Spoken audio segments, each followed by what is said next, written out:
نحمدہ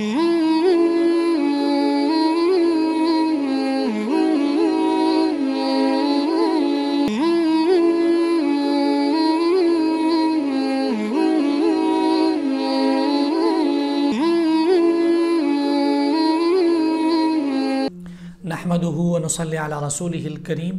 آج کی اس نشست میں ہم طلاق کے متعلق جو غلط فہمیاں ہیں، طلاق کا جو شرعی طریقہ ہے، 3 طلاقوں کا جو حکم ہے، اس کے متعلق عرض کریں گے۔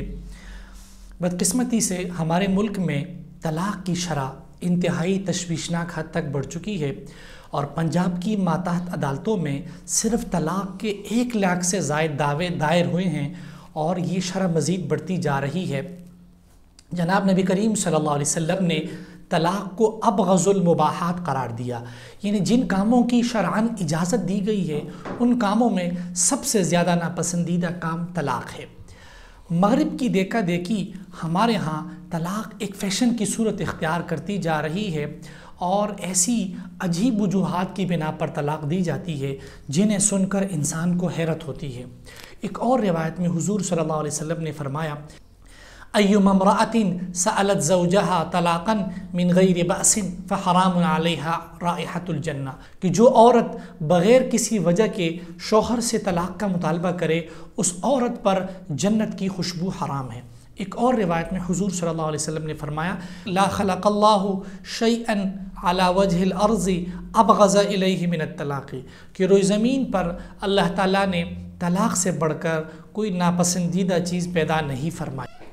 ہمارے معاشرے میں طلاق کے متعلق بہت ساری غلط فہمیاں پائی جاتی ہے، جس میں سے پہلی غلط فہمی یہ ہے کہ بہت سارے لوگ سمجھتے ہیں کہ طلاق کے کاغذات جب تک بیوی وصول نہ کریں تب تک طلاق نہیں ہوتی۔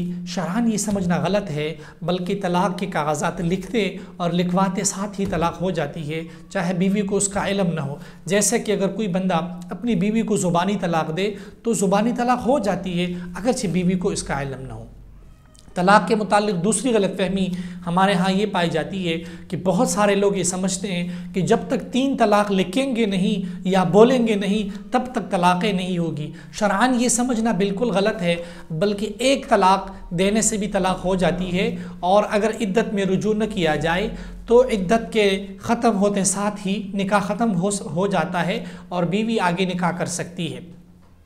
طلاق کے متعلق تیسری غلط فہمی یہ ہے کہ بہت سارے لوگ یہ سمجھتے ہیں کہ حالت حمل میں یعنی پریگنینسی میں اور ناپاکی کے دنوں میں طلاق نہیں ہوتی۔ یہ سمجھنا غلط ہے، بلکہ ان دنوں میں بھی طلاق واقع ہو جاتی ہے۔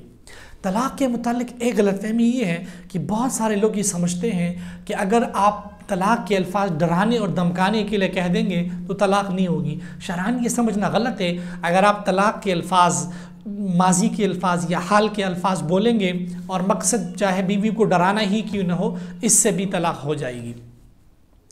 3 طلاقیں دینا جائز ہے یا نہیں؟ شرعاً 3 طلاقیں دینا جائز نہیں ہے، چنانچہ حضرت اور تمام فقہائے اسلام کا اس بات پر اتفاق ہے کہ 3 طلاقیں دینا گناہ اور ناجائز ہے۔ چنانچہ حضرت محمود بن لبید رضی اللہ عنہ سے روایت ہے، اخبر رسول اللہ صلی اللہ علیہ وسلم عن رجل طلق امرأته 3 تطلیقات فقام رسول اللہ صلی اللہ علیہ وسلم غضبانا وقال ایلعب بکتاب اللہ وانا بین اظہرکم۔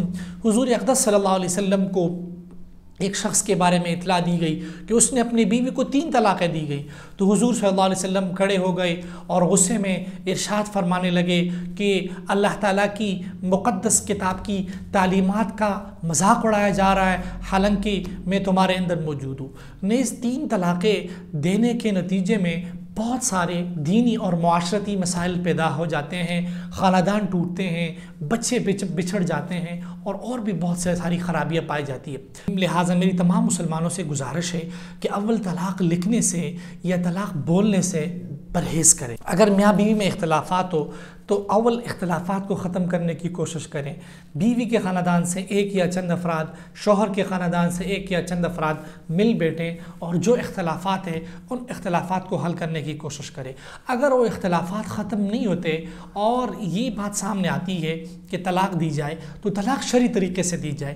طلاق شرعی طریقے سے دینے کا مطلب یہ ہے کہ پاکی کے دنوں میں شوہر ایک مرتبہ یہ الفاظ لکھ دے: میں فلاں بن فلاں بقائے میں ہوش حواس اپنی بیوی مسمات فلانا بن فلانا کو ایک طلاق دیتا ہوں یا ایک طلاق بائن دیتا ہوں. چاہے یہ سادہ کاغذ پہ لکھ دے، چاہے لیگل نوٹس کے ذریعے لکھ دے، تو اس سے ایک طلاق ہوگی. اس کا فائدہ یہ ہوگا کہ اگر میاں بیوی عدت کے درمیان رجوع کرنا چاہے تو شوہر عدت میں یک طرفہ رجوع کر سکتا ہے، اور اگر عدت میں رجوع نہیں ہوتا تو عدت کے بعد باہمی رضامندی سے بغیر کسی مشکل کے، بغیر کسی حلالہ شرعیہ کے، شرعی طریقے سے دونوں دوبارہ نکاح کر سکتے ہیں. طلاق بہت انتہائی سنگین اور حساس معاملہ ہے، یہ کوئی مذاق نہیں ہے. اس لیے طلاق کی جو سنگینی ہے اس کو پیش نظر رکھا جائے، اور جب بھی یہ نوبت آئے تو مستند مفتیان کرام اور علماء کرام سے مشورہ کر کے یہ قدم اٹھایا جائے. اللہ تعالی ہم سب کا حامی و ناصر ہو. آذان میڈیا ہاؤس کو سبسکرائب کریں اور بیل کے آئیکن کو پریس کریں تاکہ آپ ہماری تمام آنے والی ویڈیوز کو دیکھ سکیں. جزاکم اللہ.